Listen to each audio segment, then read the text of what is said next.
Hello guys, welcome to my YouTube channel time to study and art. इस video में हम सगुण भक्ति शाखा की विशेषताएं और सगुण भक्ति शाखा की जो उप शाखाएं थी, कृष्ण भक्ति शाखा और राम भक्ति शाखा, उसकी जो सामान्य विशेषताएं हैं उन इस विषय पर डिस्कशन करेंगे।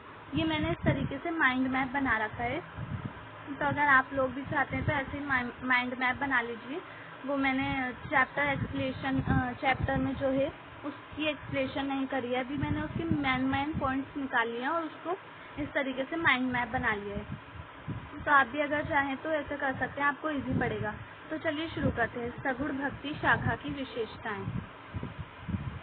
तो सगुण काव्यधारा जो थी उसमें इसकी पहली विशेषता है ईश्वर के सगुण रूप व साकार रूप में विश्वास। तो ये जो सगुण भक्ति शाखा के लोग होते थे, ये ईश्वर की जो की पूजा ये पूजा करते थे और उसके सगुण रूप की पूजा करते थे। इनका मानना था कि ईश्वर का सगुण रूप, ईश्वर का जो रूप है वो सगुण है, ईश्वर का आकार होता है और ये मूर्ति की पूजा करते थे। इनका मानना था कि निर्गुण जो होता है वो ईश्वर नहीं होता है, ईश्वर का आकार होता है, ईश्वर निराकार नहीं हो सकता, इनका ऐसा मानना था। सेकंड है अवतारवाद में विश्वास। तो ये लोग मानते थे कि जो ईश्वर है वो अवतार लेता है, जब धरती पर पाप पड़ जाता है तो उसको नष्ट करने के लिए, पाप को खत्म करने के लिए ईश्वर अवतार लेते हैं। और ये कृष्ण विष्णु के अवतार मानते थे। कृष्ण और जो राम थे उनको विष्णु के अवतार मानते थे। ये दोनों को ही विष्णु का अवतार मानते थे, कृष्ण और राम दोनों को। इनका मानना था कि विष्णु ने अलग अलग समय में राम और कृष्ण के रूप में धरती पर अवतार लिया है। थर्ड है ईश्वर की लीलाओं का गायन। तो ये ईश्वर की लीलाओं का गायन करते थे, श्री कृष्ण और श्री राम की लीलाएं जो थी उसका गायन करते थे। इनकी एक महत्वपूर्ण विशेषता थी। फिर है गुरु महिमा, गुरु की महिमा का गान। तो ये सारे जितने भी भक्त कवि होते थे वो सभी गुरु की महिमा, गुरु को महत्व देते थे, ईश्वर से भी ज्यादा महत्व गुरु को देते थे। और इनका मानना था कि जो गुरु है वो ईश्वर प्राप्ति का साधन है, मार्ग है, गुरु ही रास्ता दिखाता है हमें ईश्वर को प्राप्त करने के लिए, ये लोग मानते थे सगुण शाखा वाले। और जितने भी संत कवि थे वो सभी मानते थे, सिर्फ सगुण शाखा वाले ही नहीं, सभी गुरु को महत्व देते थे। जितने भी जो संत कवि थे या फिर भक्त कवि जितने भी थे सब। रागानुगा भक्ति, सख्य भाव की भक्ति, यानी कि ये लोग जो थे रागानुगा भक्ति होती थी इनकी, जो सख्य भाव की भक्ति थी। ये ईश्वर को सख्य भाव की भक्ति मतलब ईश्वर को अपना सखे के रूप में मानते थे। रागानुगा भक्ति जो थी उसका मतलब सख्य भाव की भक्ति होता है। तो ये ईश्वर को अपने सखा के रूप में मानते थे इस सगुण शाखा वाले, और ईश्वर से अपनी जितनी भी मन की बातें होती थी वो सब करते थे सखा समझकर ईश्वर को। नेक्स्ट है वैधि भक्ति। तो वैधि भक्ति जो थी वो शास्त्रों की विधि पर आधारित भक्ति होती थी। शास्त्रों की विधि के आधारित जो वो भक्त भक्ति करते थे, साधना करते थे, तो उसको वैधि भक्ति कहते हैं। तो ये वैधि भक्ति भी करते थे और रागानुगा भक्ति भी करते थे, दोनों प्रकार की भक्तियां करते थे सगुण भक्ति शाखा वाले। फिर है इष्ट के प्रति प्रेम। तो ईश्वर, इष्ट मतलब ईश्वर, तो ईश्वर के प्रति इनकी प्रेम भावना अतुल्य थी, मतलब उसका तुलना नहीं कर सकते हम किसी के भी साथ। उनकी जो भक्ति थी वो बहुत ज्यादा ईश्वर से प्रेम करते थे, ये अतुल्य भाव की भक्ति थी। फिर है ब्रज व अवधि भाषा का प्रयोग। तो इनकी जो काव्य रचनाएं होती थी वो ब्रज और अवधि भाषा में होती थी, ब्रज भाषा और अवधि भाषा में करते थे। ज्यादातर जो श्री कृष्ण का काव्य लिखा गया है, कृष्ण काव्य, वो ब्रज भाषा में लिखा गया है। और अवधि भाषा में भी देखने को मिलता है। रामचरितमानस जो है, राम का काव्य तुलसीदास ने जो लिखा है वो अवधि भाषा में लिखा गया है, लेकिन ज्यादातर कृष्ण का ज्यादातर काव्य वो ब्रज भाषा में लिखा गया है। राम व कृष्ण से संबंधित काव्य रचना। अब जब ये सगुण शाखा थी तो सगुण शाखा के दो भाग हैं, पहला है राम और दूसरा है श्री कृष्ण। तो पहली शाखा राम शाखा और कृष्ण शाखा, ये दो शाखाएं थी। तो इनकी जो काव्य रचना थी वो राम और कृष्ण से संबंधित थी। हर जगह ईश्वर के सौंदर्य व शक्ति का वर्णन। ये लोग जो होते थे ईश्वर के सौंदर्य और शक्ति का वर्णन करते थे। जैसे रामचरितमानस में तुलसीदास ने राम के सौंदर्य का वर्णन किया है, सूरदास ने श्री कृष्ण के सौंदर्य का वर्णन किया है सूरसारावली में, सूरसागर में। तो ये लोग ईश्वर के सौंदर्य का वर्णन करते थे और शक्ति का वर्णन करते थे हर जगह। और है दोहा, सोरठा, चौपाई, छंदों का प्रयोग। तो इसमें ये जो सगुण भक्ति शाखा थी इसमें अलग अलग प्रकार के छंदों का प्रयोग होता था, जैसे दोहा, सोरठा, चौपाई, छंद, इन सब का प्रयोग होता था। अब सगुण भक्ति शाखा जो थी वो दो उपवर्गों में विभाजित थी। पहली कृष्ण भक्ति शाखा और दूसरी राम भक्ति शाखा। अब इनके बारे में हम अलग अलग से डिस्कशन करेंगे। कृष्ण भक्ति शाखा के जो कवि थे वो सूरदास थे, नंददास थे, मीरा थी, और राम भक्ति शाखा के तुलसीदास वगैरह, ये सब राम भक्ति शाखा के थे।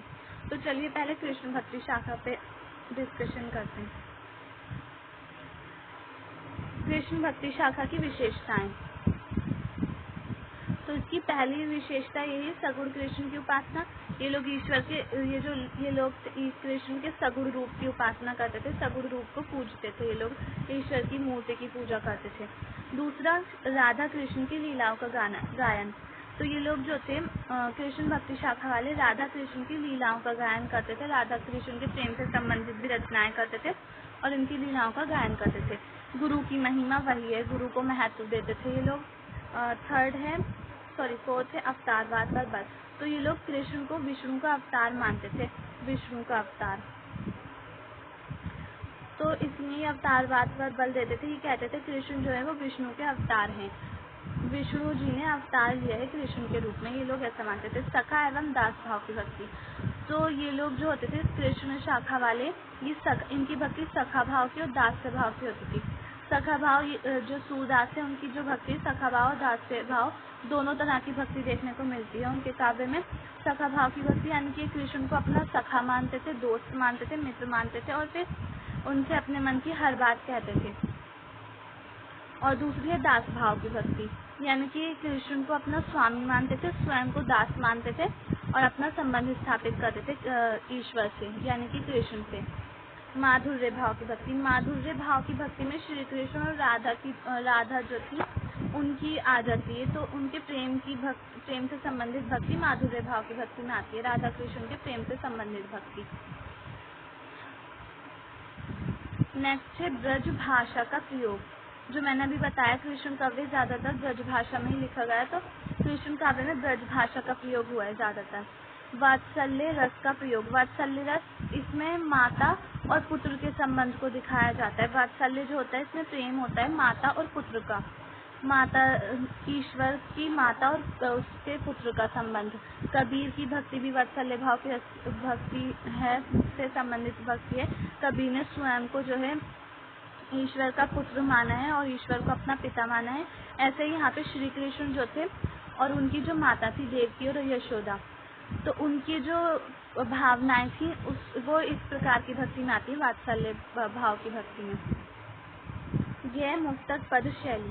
तो ये जो कृष्ण भक्ति शाखा है ये मुक्तक पद इसमें ज्यादातर मिलते हैं। मुक्तक शैली का प्रयोग हुआ है इसमें। ब्रज भाषा में मुक्तक शैली का ज्यादातर प्रयोग होता था। और गय पद, इनके जो भी कवि होते थे कृष्ण भक्ति शाखा से संबंधित कवि, ये जो थे अपनी रचनाएं गा कर करते थे। कृष्ण की मूर्ति के आगे जैसे मीरा नाचती थी और गा कर अपने पदों की रचना करती थी, ऐसे सूरदास भी अपने पदों की रचना गा कर करते थे, तो इसलिए इनके पदों को गय पद कहा जाता है। गीतात्मक शैली भी है इसमें आती है। प्रतीक प्राकृतिक चित्रण। ये लोग जो होते थे प्राकृतिक चित्रण, प्रकृति का सौंदर्य परक चित्रण करते थे। ये लोग प्रकृति के सौंदर्य का वर्णन करते थे। जैसे देखने को मिलता है श्री कृष्ण के, जब वो उनके ग्वालों के साथ श्री कृष्ण जाते हैं तो वहाँ के सौंदर्य का, प्राकृतिक सौंदर्य का चित्रण देखने को मिलता है। ये सब इसमें आता है। श्रृंगार रस का प्रयोग। श्रृंगार रस के दोनों संयोग व वियोग पक्ष, दोनों पक्षों का प्रयोग कृष्ण भक्ति काव्य में देखने को मिलता है।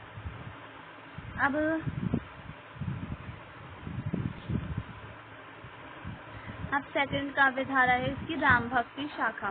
तो इसकी पॉइंट्स देख लेते हैं क्या क्या है। सगुण राम की उपासना। तो ये राम के सगुण रूप की उपासना करते थे, सगुण राम की उपासना करते थे, यानी कि राम की मूर्ति की पूजा करते थे। अलंकारों का प्रयोग। उपमा, रूपक, अनुप्रास, उत्प्रेक्षा। तो ये सारे अलंकारों का प्रयोग राम काव्य में देखने को मिलता है। भगवान राम की शक्ति और सौंदर्य का चित्रण। तो जितने भी कृष्ण काव्य के या फिर राम काव्य के जितने भी सगुण कवि होते थे वो अपने भगवान की, अपने ईश्वर की शक्ति और सौंदर्य का वर्णन करते हैं। सौंदर्य का चित्रण उनके काव्य में देखने को मिलता है। राम का मर्यादापूर्ण छवि। राम की मर्यादापूर्ण छवि देखने को मिलती है। जैसे राम अपने पिता की आज्ञा का पालन करते हैं और वनवास चले जाते हैं छोड़कर, तो ये राम की मर्यादापूर्ण छवि है। ये इनके राम भक्ति काव्य में देखने को मिलते हैं। राम की लीलाओं का गायन, तो वही है, राम की लीलाओं का गायन भी इसमें देखने को मिलता है। राम की लोक कल्याणकारी भावना, यानी कि राम की लोक कल्याणकारी भावना थी जो वो अपने राज्य को सुचारू रूप से चलाते हैं, ये राम की लोक कल्याणकारी भावना के अंदर आता है। राज्याभिषेक होने के बाद वो अच्छे तरीके से अपने राज्य का कार्यभार संभालते हैं, वो इसमें आता है। अब है गुरु की महिमा, तो गुरु की महिमा वही है, गुरु का महत्व मानते हैं ये सारे कवि, भक्त कवि जितने भी थे। राम राज्य के आदर्शों का पालन, तो राम राज्य के आदर्शों का प्रतिपादन किया गया है राम भक्ति शाखा के में। बताया गया है कि राम का जो राज्य था उसमें किस प्रकार के आदर्श थे, उनके बारे में बताया गया है। राम के राज्य में किस किस तरह के आदर्श थे, तुलसीदास ने अपने रामचरितमानस में बताया है। और उन्होंने लोगों को उस समय जो भक्ति काल में जितने भी राजा होते थे उनको ये कहा है कि उनको प्रेरित किया है राम राज्य के द्वारा। अवधी और ब्रज भाषा का प्रयोग, तो इसमें भी अवधी और ब्रज भाषा का प्रयोग देखने को मिलता है। भारतीय संस्कृति की विशेषताओं का वर्णन, राम काव्य जो है उसमें भारतीय संस्कृति की विशेषताएं देखने को मिलती हैं अलग अलग तरीके से। रामचरितमानस में जब मैं चैप्टर एक्सप्लेन करूँगी तो उसमें बताऊंगी रामचरितमानस में तुलसीदास ने किस तरह से भारतीय संस्कृति की विशेषताएं बताई हैं राम काव्य में। दास से भाव की भक्ति, वही है ये, राम को अपना स्वामी और स्वयं को दास मानकर ये लोग कविताएं रचते थे, रचनाएं करते थे। दोहा, चौपाई, सोरठा आदि छंदों का प्रयोग, तो इन सारे छंदों का प्रयोग राम काव्य में होता था।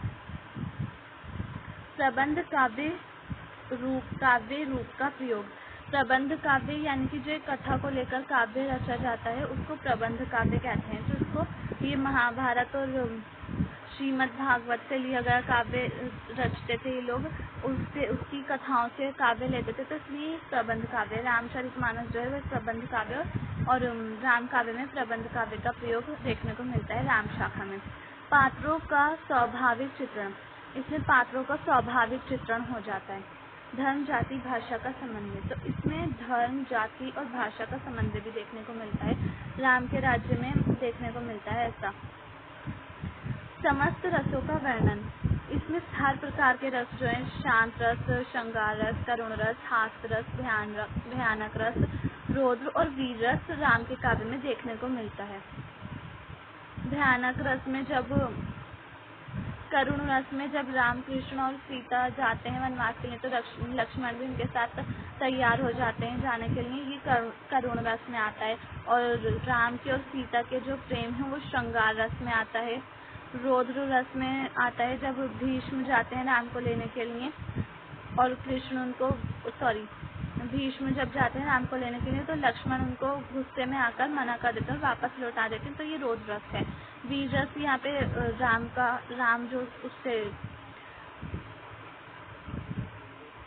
राम जो युद्ध वगैरह करते हैं वो वीर रस में आता है। लोक मंगल की भावना, तो लोक मंगल की भावना इसमें राम काव्य में दिखाई देती है। प्रकृति के विविध रूपों का चित्रण, पर्वत, झरना, नदी, बाग, बगीचे, वन, तो प्रकृति के विविध रूपों का चित्रण राम काव्य में देखने को मिलता है, ये सभी को पता है। जब राम जाते हैं सीता को लेकर वनवास और लक्ष्मण के साथ तो वहाँ पे पर्वत भी दिखाई देते हैं, झरने भी, नदी भी, वन में ही तो जाते हैं वो, और बाग, बगीचे, हर प्रकार के प्रकृति चित्रण देखने को मिलता है राम के काव्य में। तो आज की वीडियो में सिर्फ इतना ही। अगर आपको मेरी वीडियो पसंद आई हो तो प्लीज़ मेरी वीडियो को लाइक करें, शेयर करें एंड सब्सक्राइब करें मेरे चैनल को और कमेंट्स करके बताएं।